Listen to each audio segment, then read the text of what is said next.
Professor Hoebeke, a famous name in plastic surgery, was the first to perform the operation to turn a penis into a clitoris in a trans woman in Ghent in 1987. As chance would have it, I was on call, assisting in a prostate resection in a nearby theater. I was suddenly called to help Professor Matan, who couldn't find the nerve leading to the tip of the penis. I showed the professor what he was looking for, and he wouldn't let me leave. This is how, quite unexpectedly, I performed my first operation on a trans woman. Afterwards, the professor said to me, "Right, from now on, you can help me any time." I did transgender surgery from then on, and I've been doing it for 25 years. For the first few years, I operated on trans women, but from 1996 onwards, my patients were mainly trans men, biological women who wanted a male body. 5 years ago, I stopped doing these operations. Something had been bothering me about them for a while. Instead of sleeping, I would lie in bed worrying and didn't know why. During a holiday in Israel with my husband Roberto and our 2 best friends, overlooking the incredible view of the river valley in Be'er Sheva, we chatted about my sleeplessness and my work.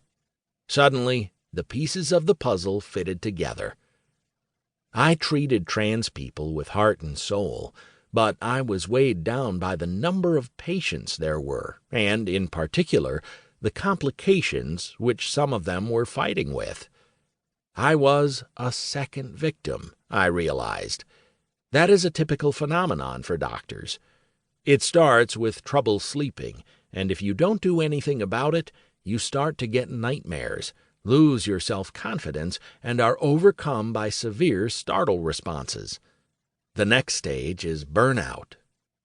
It was then that I knew I could no longer handle the complications.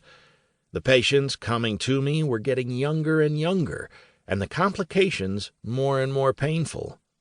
I made a decision. I would stop operating on trans people. I stuck to that decision for a few years until I felt I was free from my second victim problem. I have since started treating trans men again, albeit less than before, and always together with 2 colleagues. That takes the pressure off my shoulders. However, I continued to operate on biological men who, for one reason or another, were born without a penis or had lost their penis in an accident. For these patients, we make a new penis, and that entails fewer complications than the genital reconstruction required in trans people. There is also another kind of procedure that I'm doing less and less, but for a very different reason than my psychological burden. In the course of my career, opinions have changed about some procedures, and therefore so has the way in which I go about them. I'm talking about children with both male and female sexual characteristics. During my year in the Netherlands, I was not only fascinated by pediatric urology, but also by differences in sex development, something we used to call intersexuality. This involves differences in the 3 levels of sex that someone has. First, there is genetic sex. Your DNA says whether you are a male or female. Then there is gonadal sex. You have testicles or ovaries. Finally, there is external sex, a penis or vulva. The 3 levels of sex are usually the same in most people, but they can also vary in some people.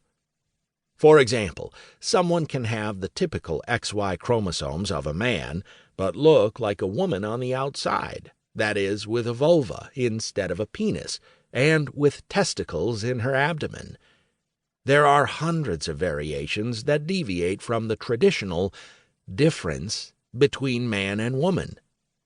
Just thinking about the way in which such deviations occur and why was something that always kept me busy. When I moved back to Ghent from Utrecht, I immediately set up a special group of colleagues to consider the diagnosis and treatment of such conditions.